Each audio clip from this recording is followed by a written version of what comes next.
Baik, perkenalkan nama saya Florsita Valengganawadu, kelas 1 Manajemen Perusahaan. Jadi di video ini saya akan menjelaskan apa itu manajemen operasi beserta tujuan dan fungsi dari manajemen operasi. Manajemen operasi adalah area bisnis yang berfokus pada proses produksi serta memastikan pemeliharaan dan perkembangan berlangsung secara efektif dan efisien. Seorang manajer operasi bertanggung jawab mengelola proses pengubahan input menjadi output. Adapun tujuan dari manajemen operasi yang pertama untuk memastikan efisiensi, efektivitas dalam proses operasional sehingga organisasi dapat mencapai tujuan jangka pendek dan jangka panjangnya.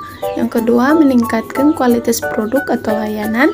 Yang ketiga, peningkatan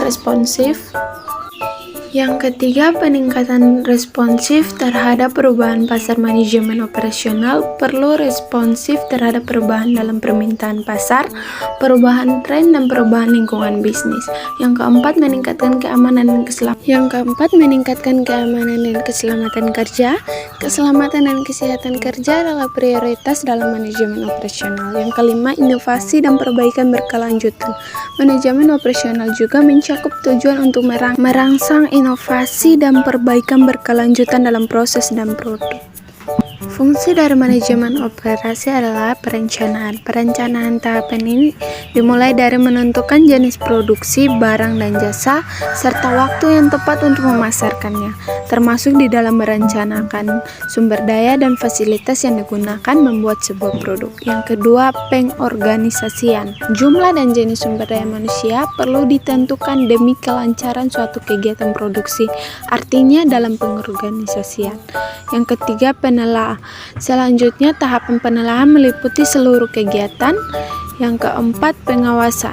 Terakhir, fungsi pengawasan ini bertujuan untuk mengontrol seluruh aktivitas. Strategi manajemen operasi. Pada buku Sistem Operasi Manajemen dijelaskan bahwa cara paling jitu menyusun strategi adalah dengan memahami berbagai sumber daya yang dimiliki di perusahaan. Berikut tahap-tahap penyusun strategi manajemen. Yang pertama, konten strategi.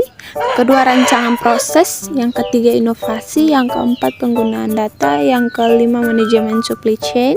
Yang keenam, analisis inventaris. Yang ketujuh, kontrol produksi. Yang kedelapan, kolaborasi antar departemen. Yang kesembilan, mengelola sumber daya manusia.